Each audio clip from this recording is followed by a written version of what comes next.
그날 밤 고성이가 내민 100억짜리 등기권리증 뒤쪽에 가장 잔인한 조건이 함께 적혀 있었다면 당신은 스틸 그 종이에 사인할 수 있을까요? 지은호는 손끝이 떨렸는데도 끝까지 눈을 내리지 않았습니다. 고성이가 증여세까지 22억 7,400만 원 내가 내줄게라고 말하던 순간부터 이건 돈 얘기가 아니라 사람을 사람으로 보지 않는 선언 같았거든요. 지은호는 간이 아니라 자기 인생의 소유권을 빼앗기는 기분이었고요. 100억 건물이라는 숫자는 커 보였지만 고성이의 말투는 더 컸습니다. 너는 건강하잖아. 그러니까 넌 내 아들 살리고 난 너희 집 팔자 고치자. 그 문장 끝에 붙은 건 거래였고 그 거래의 담보가 지은호의 몸이었습니다. 구독과 좋아요를 누르시면 영상 제작에 큰 힘이 됩니다. 지은호는 한 발 물러서지 않았습니다. 안 받아요. 그 단호함에 고성이의 얼굴이 처음으로 찌그러졌습니다. 고성이는 늘 자상한 척, 다정한 척, 박진석 앞에서는 완벽한 아내처럼 굴어왔는데요. 지은호 앞에서는 본색이 너무 빨리 튀어나왔습니다. 그냥 줘야 되는 걸 내가 안 준다잖아. 그러니 사기라도 해야지. 지은호는 그 말을 듣는 순간 자신이 지금까지 엄마라고 믿었던 사람들이 얼마나 쉽게 인간을 바꾸는지 몸으로 배웠습니다. 그리고 그 배움이 가장 끔찍한 이유는요. 이 이야기가 아직 끝이 아니라는 점이었죠.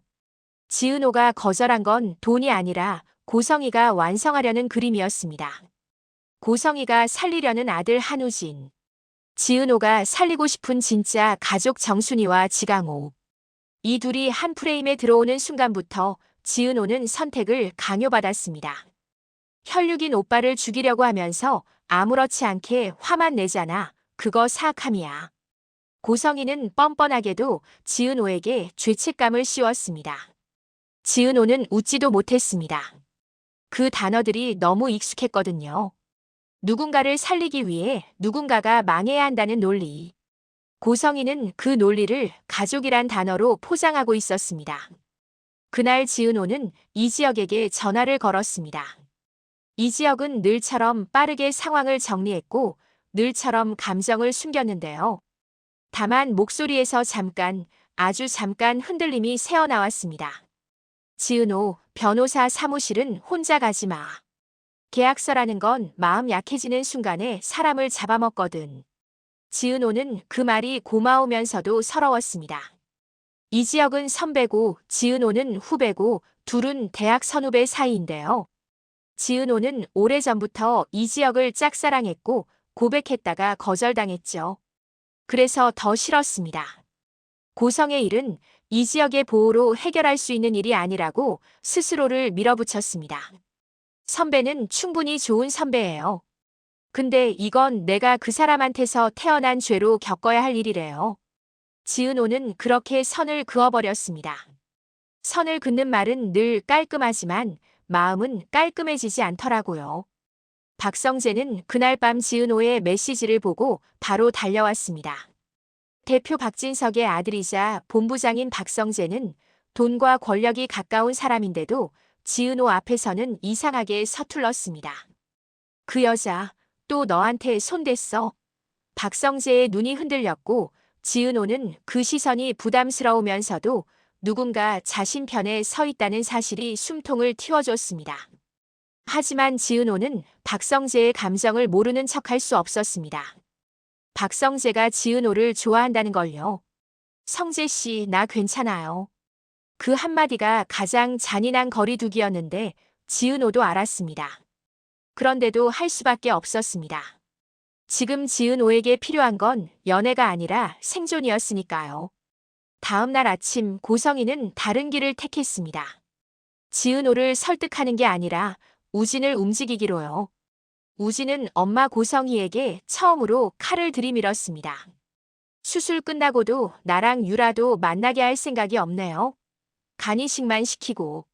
우진이 말한 유라는 고성이가 없던 딸처럼 숨겨온 존재였습니다. 그리고 그 딸이 바로 박영나였다는 걸 아직 우진조차 정확히 모르는 상태였죠. 우진은 말했습니다.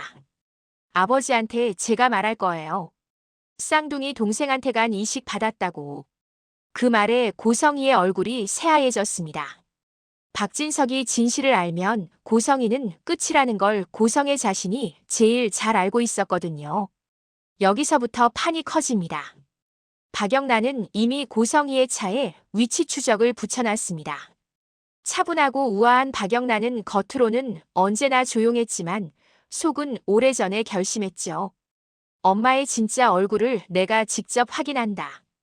박영란은 우진이 유라를 만나고 싶다고 말한 날짜와 고성희가 지은호를 변호사 사무실로 끌고 가려던 날짜가 겹친다는 걸 알아냈습니다. 그리고 하나 더요.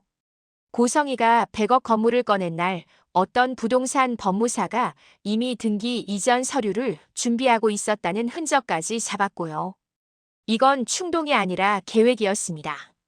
지은호가 마지막으로 흔들린 건 정순이 때문이었습니다. 정순이는 지은호를 낳지 않았지만 지은호를 키운 사람이었습니다.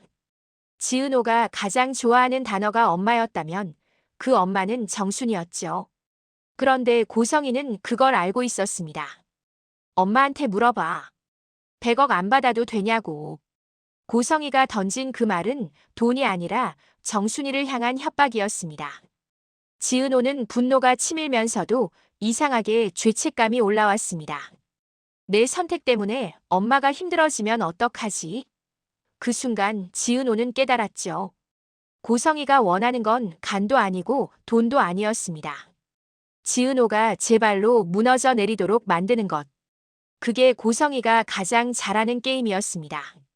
그런데요, 지은호가 변호사 사무실에 가지 않겠다고 결심한 날 이지혁이 하나를 찾아냅니다. 고성희가 내민 건물 등기권리증은 깨끗한 종이가 아니었습니다. 고성희가 금매로 팔아도 100억이라고 말했지만 실제로는 근저당과 가압류가 복잡하게 얽힌 상태였고 그중 일부가 박진석이 모르는 이름으로 잡혀 있었습니다. 그 이름이 누구냐고요? 김장수였습니다. 김다정의 아버지이자 지은호와는 전혀 상관없어 보이는 인물. 이지혁은 이상철에게 사실 확인을 하면서 더 이상한 연결고리를 듣게 됩니다. 김장수 어르신이 요즘 누구랑 자주 만나는지 알아? 이상철은 고지식하고 정직한 사람이지만 그날만큼은 말끝이 흐려졌습니다. 박진석 쪽 사람이라더라. 그 한마디가 이 사건이 고성의 개인의 악행이 아니라 집안 전체의 돈줄 싸움이라는 증거가 됐습니다. 그리고 그때 이지환이 움직입니다. 박영나의 운전기사이자 보디가드인 이지환은 평소 말이 없어도 결정적인 순간엔 몸이 먼저 나가는 사람이지요. 이지환은 우연히 들었습니다. 고성의 측근이 우진이 수술만 끝나면 지은 옷 쪽은 정리해라고 말하는 걸요. 정리라는 단어가 너무 가벼워서 더 무서웠습니다. 이지환은 곧바로 박영나에게 알렸고 처음으로 감정을 드러냈습니다. 엄마가 사람을 정리해. 그 순간 박영란은 더 이상 딸이 아니라 고성희의 적이 됐습니다. 그리고 그 적이 되는 방식이요. 단순한 반항이 아니라 증거 수집이라는 게 박영나다 봤습니다. 지은호에게도 반전이 하나 더 남아 있었는데요. 지강호가 먼저 폭발합니다. 지강호는 늘 자격지심과 불만이 많았죠. 그런데 그 불만이 드디어 방향을 찾습니다. 누나, 솔직히 말해. 너 진짜 우리 엄마 딸 맞아? 지은호는 숨이 턱 막혔습니다. 지강호가 그 말을 꺼낼 줄 알았지만 막상 듣는 순간 심장이 꺼지는 느낌이었습니다. 지은호는 이제 인정해야 했습니다. 정순이는 엄마지만 고성희가 피를 준 사람일 가능성이 점점 선명해졌다는 거요. 고성희가 왜 지은호를 이렇게 집요하게 붙잡는지, 왜 아들 우진과 지은호의 간을 하나의 거래로 묶는지 그 이유가 너무 단순해져 버립니다. 지은호는 처음부터 예비간이었고 예비카드였습니다. 그날 밤 지은호는 이지혁에게 다시 연락합니다. 선배, 나나 진짜 괜찮을까요? 이지혁은 짧게 숨을 들이쉬더니 예전처럼 차갑게 말하지 못했습니다. 괜찮지 않아도 돼. 다만 너 혼자 있게는 하지 마. 그 말이 이상하게도 고백처럼 들려서 지은호는 고개를 저었습니다. 지금 흔들리면 안 된다고, 지금 고마움에 기대면 안 된다고요. 하지만 사람 마음은 늘 제 뜻대로 안 되잖아요. 지은호는 전화를 끊고 한참을 울었습니다. 울면서도 머릿속에는 한 문장만 남았어요. 고성이를 망하게 하려면 100억 건물쯤은 포기해야지. 다음 회 고성이는 더 큰 카드를 꺼냅니다. 지은호에게서 건물을 뺏는 게 아니라 정순이의 식당을 먼저 흔들기 시작하죠. 단골들 사이에 이상한 소문이 돌고 거래처가 갑자기 계약을 끊고 보건 관련 민원이 연달아 들어옵니다.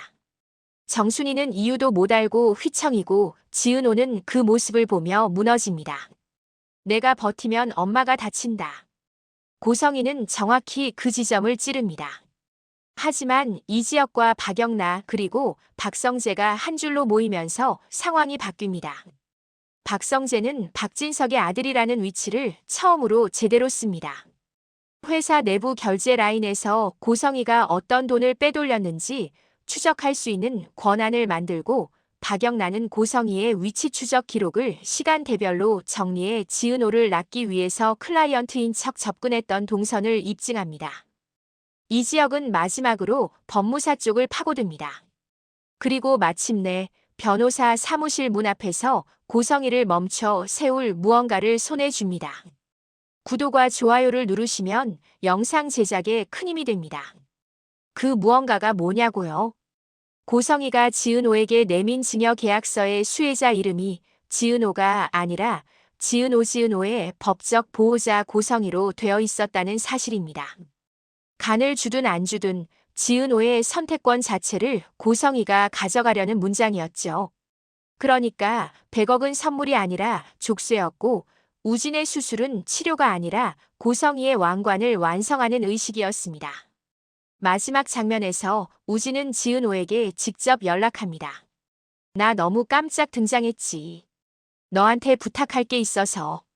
그 부탁이 단순한 수술해줘가 아니라는 걸 지은호는 목소리만 듣고도 압니다. 우진도 이제 엄마를 믿지 않습니다. 우진은 협박하듯 속삭입니다. 나 아버지 박진석 회장한테 말할 수도 있어. 엄마가 숨긴 거 전부. 그러면서도 우진은 끝내 살고 싶습니다. 살고 싶어서 지은호를 흔드는 방식이 고성이와 닮아가고 있다는 걸 우진은 모릅니다. 지은호는 전화를 끊고 거울을 봅니다. 자기 얼굴이 낯설었습니다. 내가 이 싸움에서 이기면 나는 어떤 사람이 되어 있을까? 그리고 그때 문 밖에서 누군가 초인종을 누릅니다.